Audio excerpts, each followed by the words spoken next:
அவருடைய விலையேறப்பெற்ற நல்ல நாமம் மகிமைப்படுவதாக. 2 கொரிந்தியர் 4:8.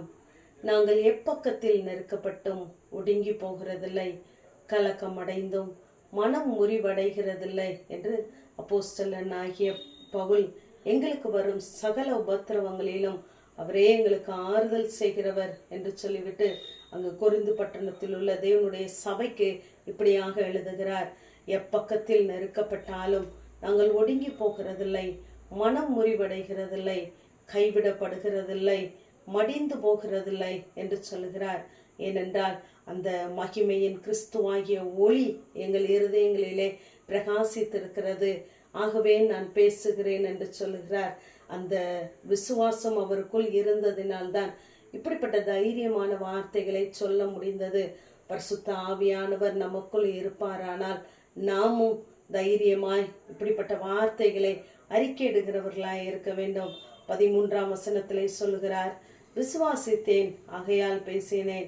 விசுவாசத்தின் ஆவியை உடையவர்களாய் இருந்து விசுவாசிக்கிறபடியினால் பேசுகிறோம் என்று சொல்லுகிறார். நாமும் கர்த்தரை விசுவாசிக்கிறோம், அவருடைய நாமத்தை அறிக்கையிடுகிறோம். நம்முடைய வாழ்க்கையிலும் இப்படிப்பட்ட ஆத்தும பலன் நமக்கு தேவையாக இருக்கிறது. ஆனால் நாம் கடந்து போகிற பாதை எப்பக்கமும் நெருக்கப்பட்ட சூழ்நிலையாய் இருக்கலாம், ஒடுக்கப்பட்ட சூழ்நிலையாய் இருக்கலாம். ஆனால் அப்படிப்பட்ட சூழ்நிலையிலே நாம் இருப்போமானால் தேவன் நம்மை அதிலிருந்து விடுவிக்க போதுமானவர்.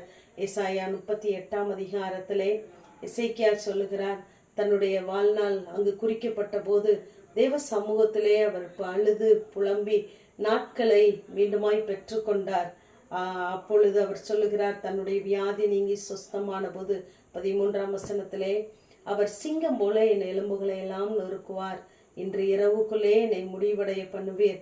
நம்முட்டை போலவும் தகைவிலான் குருவியை போலவும் குவினேன், புறாவை போல புலம்பினேன், என் கண்கள் பார்க்கிறதுனால் பூத்து போயின. கர்த்தாவே, ஒடுங்கி போகிறேன், என் காரியத்தை மேற்போட்டு கொள்ளும். நான் என்ன சொல்லுவேன்? அவர் எனக்கு வாக்கருளினார், அந்த பிரகாரமே செய்தார் என்று சொல்லி அங்கு தான் ஒடுக்கப்பட்ட சூழ்நிலையை அங்கு சொல்லிவிட்டு, ஆனாலும் கர்த்தர் எனக்கென்று என்ன வாக்கு பண்ணினாரோ அதன் பிரகாரமாய் செய்தார் என்று சொல்லி அங்கு எழுதுவதை நாம் பார்க்கலாம்.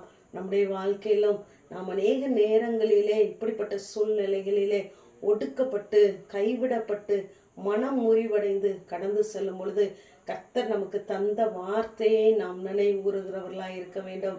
கர்த்தர் எதை சொன்னாரோ அதன் பிரகாரமே செய்வார். நமக்கென்று நாட்கள் குறிக்கப்படலாம், நேரங்கள் குறிக்கப்படலாம். ஆனால் கர்த்தர் சொன்ன வார்த்தை நிறைவேறும் அளவும் அவர் நம்மை கைவிடுகிறதில்லை. யோபு சொல்லும் பொழுது சொல்லுகிறார், அவர் என் காரியத்தை மேற்போட்டு கொண்டு எனக்காய் பிணைப்படுவீராக, வேற யார் எனக்கு கை கொடுக்கத்தக்க நபர் என்று 17 வாசிக்கிறோம். எல்லா சூழ்நிலைகளிலும் நம் பட்சத்தில் இருக்கிற தேவன் ஒருவர் இருக்கிறார். அவரே நம்மை எல்லா தீமைக்கும் விலக்கி பாதுகாக்கிறவர். இங்கு பரிசுத்த ஆவியாகிய தேவன் நமக்குள் இருக்கும் பொழுது நம்மை எப்படி நடத்துவார் என்றால், லூக்கா 2 சிமியோன் அவர் நீதியும் தேவ பக்தியும் உள்ளவர், பரிசுத்த ஆவியானவர் அவர் மேலே இருந்தார். அந்த பரிசுத்த ஆவியானவர் என்ன சொன்னார் என்றால், கர்த்தருடைய கிறிஸ்துவை நீ காணும் முன்னே மரணமடைய மாட்டாய் என்று சொல்லி இருந்தார். அவனிடத்திலே அங்கு இயேசுவை விருத்த சேதனம் பண்ண கொண்டு வருகிறார்கள் என்ற விஷயத்தை யாரும் சொல்லவில்லை. ஆனால் ஆவியின் ஏவுதலினாலே தேவாலயத்திற்கு வந்தான் என்று சொல்லி பார்க்கிறோம். ஆகவே அவன் முடியும் பொழுது, ஆண்டவரே, உமது வார்த்தையின் பதியே உமது அடியேனை இப்பொழுது சமாதானத்தோடு போக விடுகிறீர் என்று சொல்கிறார். நம்முடைய வாழ்க்கையிலும் இப்படிப்பட்ட ஆவியின் ஏவுதல் நமக்கு இருக்க வேண்டும்.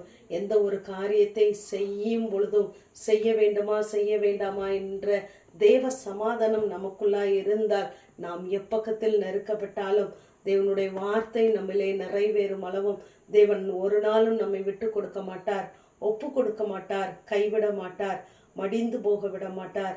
ஆகவே நாம் அறிக்கையிடுவோம், தேவன் நம்மை பாதுகாப்பாராக. ஆமென். ஜெபம். பிதாவாகிய தேவனே, குமாரனாகிய இயேசு கிறிஸ்துவின் நாமத்தின் மூலமாய் உடைய சன்னிதானத்திலே வருகிறேன். கர்த்தாவே, ஒடுங்கி போகிறேன், என் காரியத்தை மேற்போட்டுக் கொள்ளும் என்ற வேத வார்த்தையின்படி கர்த்தாவே, ஒடுக்கப்பட்ட நிலையிலே உடைய சமூகத்தை நோக்கி பார்க்கிற உடைய வார்த்தையை நம்புகிற பிள்ளைகளுடைய காரியங்களை நீர் மேற்போட்டு நடத்துவீராக. பாதுகாத்துக் கொள்ளுங்க. இயேசுவின் மூலம் ஜெபங்க, எங்கள் நல்ல பிதாவே. ஆமேன்.